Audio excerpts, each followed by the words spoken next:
हर खबर पर होगी आपकी पकड़। डाउनलोड कीजिए एबीपी लाइव ऐप।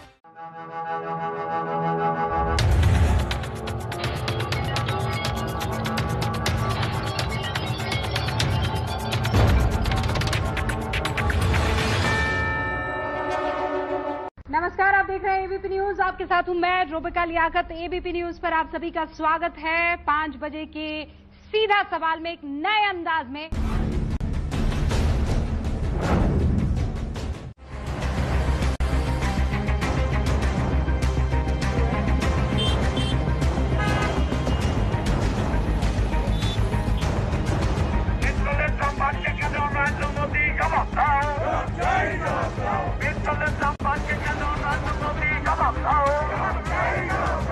सड़कों पर आंदोलन के बावजूद पेट्रोल डीजल की कीमतों में बढ़ोतरी का सिलसिला लगातार जारी है। लगातार 20वें दिन देश में पेट्रोल डीजल महंगा हुआ है। पहली बार दिल्ली में पेट्रोल और डीजल का दाम 80 रुपए के पार चला गया है। रोज जो रेट बढ़ना वो तो सरासर गलत बात है सर। इससे हमारे काम पे इफेक्ट पड़ता है। गवर्नमेंट को कुछ ना कुछ डेफिनेटली जो मिडिल क्लास है एटलीस्ट उनके लिए डेफिनेटली कुछ ना कुछ अलग से कुछ सोचना चाहिए। बढ़ता 1 रुपया लेकिन खर्चा हो जाता 50 रुपया। पता चले यहाँ एक बड़ा सब्जी लाना है, हर कई तरीके से बोझ आदमी के ऊपर ज्यादा पड़ रहा है। पेट्रोल डीजल की कीमत के खिलाफ विपक्षी पार्टियों का आंदोलन भी जारी है। कांग्रेस के बाद आज लखनऊ में समाजवादी पार्टी के कार्यकर्ताओं ने भी विरोध प्रदर्शन किया।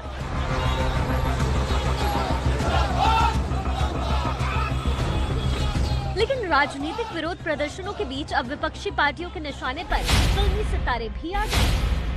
महाराष्ट्र में एनसीपी के दिग्गज नेता और उद्धव ठाकरे के मंत्री जितेंद्र आह्वाड ने अमिताभ बच्चन और अक्षय कुमार के पुराने ट्वीट का हवाला देकर पेट्रोल डीजल की महंगाई को लेकर उनकी चुप्पी पर सवाल उठाए हैं। मनमोहन सिंह जी का सरकार थी और डीजल और पेट्रोल के दाम बढ़ गए थे, तब अमिताभ बच्चन और अक्षय कुमार खुल के बाहर आके इस बढ़ते हुए दाम के खिलाफ उन्होंने बहुत हंगामा मचाया था, ट्वीट कर दिया था, कुछ बोले थे। अब तो मोदी सरकार ने इतिहास रच दिया है। तब अमिताभ बच्चन कहते थे कि गाड़ियां क्या हम जला डालेंगे, अक्षय कुमार कहता था कि क्या हम साइकिल चलाएंगे। क्या अब बहाव बढ़े हुए आपको दिखाई नहीं देते? जितेंद्र आह्वाड ने तो अक्षय अमिताभ को बीजेपी का प्रवक्ता तक कह डाला। क्या अक्षय कुमार जी अब साइकिल चला के काम पे जाते हैं? या ये सच्चाई है कि आप भाजपा के कार्यकर्ता हो, उसके प्रवक्ता हो?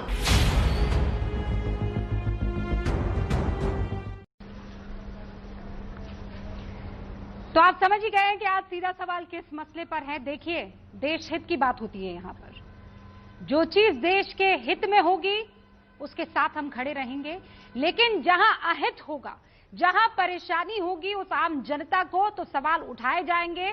सारे खास मेहमान इस वक्त आपको स्क्रीन पर दिखाई देंगे। हमारे साथ सुप्रिया श्रीनेत हैं, हमारे साथ जफर इस्लाम हैं, हमारे साथ राजीव रंजन जी हैं, अनुराग भदौरिया हैं और हमारे साथ पेट्रोल की कीमतों पर बहुत डिटेल में बातचीत करने के लिए अजय बंसल साहब है, जो कि अध्यक्ष है पेट्रोल डीलर एसोसिएशन के।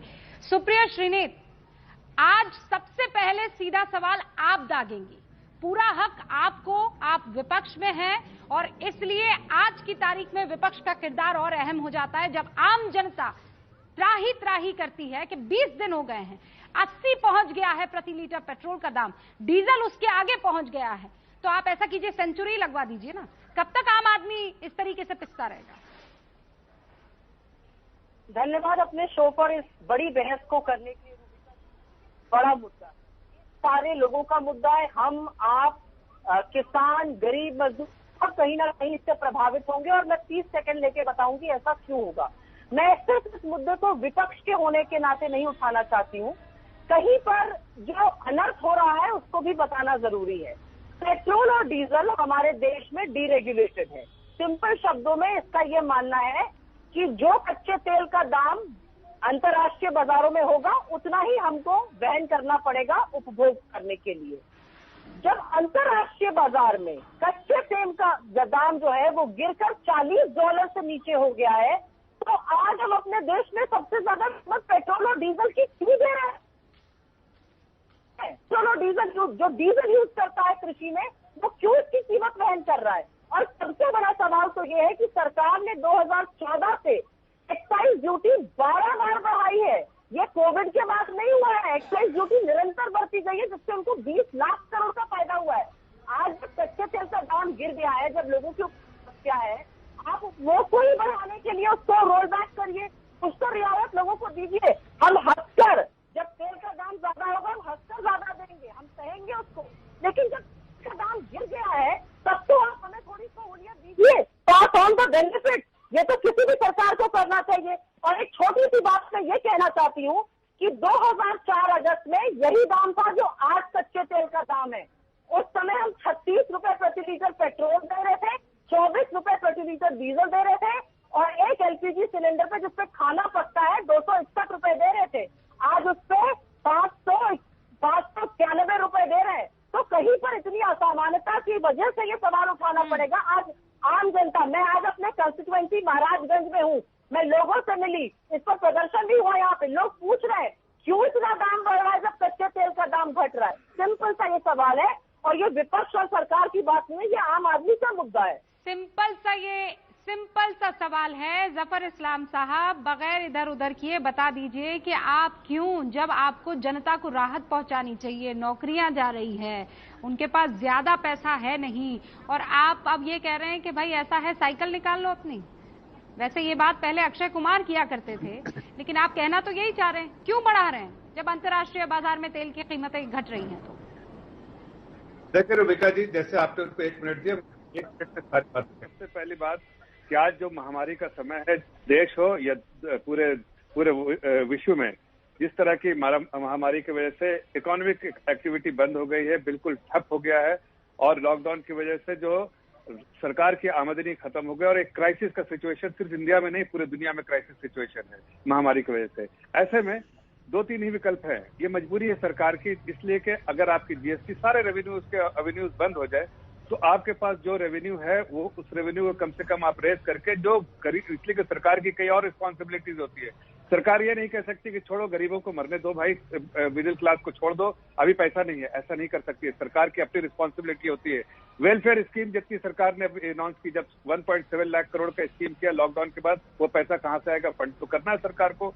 तो ये मजबूरी के समय आपने 52,000 करोड़ जो हमने डायरेक्ट बेनिफिट ट्रांसफर किया, हमने 2,000 रुपए करके किसानों को, 9 करोड़ किसानों को उनके अकाउंट में ट्रांसफर किया, हमने 1,500 रुपए करके 20 करोड़ महिलाओं के अकाउंट में ट्रांसफर किया, हमने ऐसे बहुत सारे स्कीम के थ्रू, चाहे वो विडोज के लिए वो 1,000 रुपए जो है एक्स ग्रेशिया हमने विडोज को दिए, पेंशनर्स को दिए। उसी तरह से आप देखिए कि जो हमने बहुत सारे स्कीम किए, इसलिए कि हमें गरीबों की भी चिंता होनी चाहिए, और सरकार ने वो चिंता की, और वो महामारी के समय वो हमारी रिस्पॉन्सिबिलिटी थी, हमने किया। सर, कांग्रेस बिल्कुल गरीबों के लिए का हाथ छोड़ चुकी है, सिर्फ ये अमीरों के बारे में सोचती है, गरीबों के बारे में चिंता करनी छोड़ दी। मैं 2-3 सवाल देना चाहता हूँ कि देखिए, ये बार बार कह रहे थे 20 लाख 24 लाख करोड़, 24 लाख, 1 मिनट दो मैडम, 1 मिनट बस ये खत्म कर दीजिए।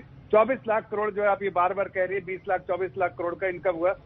श्रीनाथे जी, जरा आप बताइए, अपने जिस स्टेट में आपकी सरकार है उसका 40% जो 40% 10 लाख 9.8 लाख करोड़ जो है वो सरकार, स्टेट गवर्नमेंट को गया एलोकेशन, उसमें से वापस करवा दीजिए अपने सरकार, जहां आपकी सरकार है। दूसरी बात, वैट जो है, वैट से ये स्टेट गवर्नमेंट वैट बढ़ा रही है, बार बार वैट बढ़ा रही है। मैं तो पूछता हूँ कि ये आप हमको जो ज्ञान दे रही है, प्रीच कर रही है, जो हमको प्रवचन दे रही है, नहीं 1 मिनट मैडम, उनको आप कहिए कि आपने कांग्रेस सरकार है ये छोड़ दे कि बेटे एक्साइज ड्यूटी सेंट्रल गवर्नमेंट बढ़ा रही है, उसमें से हम पैसा नहीं लेंगे 40%, हम इसमें जो वैट नहीं बढ़ाएंगे, आपके स्टेट पे सस्ता हो जाएगा, कम से कम करके दिखाइए।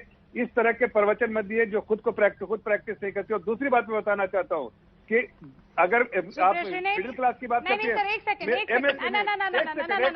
पूरा देश आप नहीं पूरा देश आपका साथ देता है जब आप कहते हैं कि हम नोटबंदी करके और काला धन जो है वो वापस लाना चाहते हैं। नहीं सर, पूरा साथ देता है देश आपका जब आप कहते हैं कि हम दुश्मनों को सबक सिखाएंगे।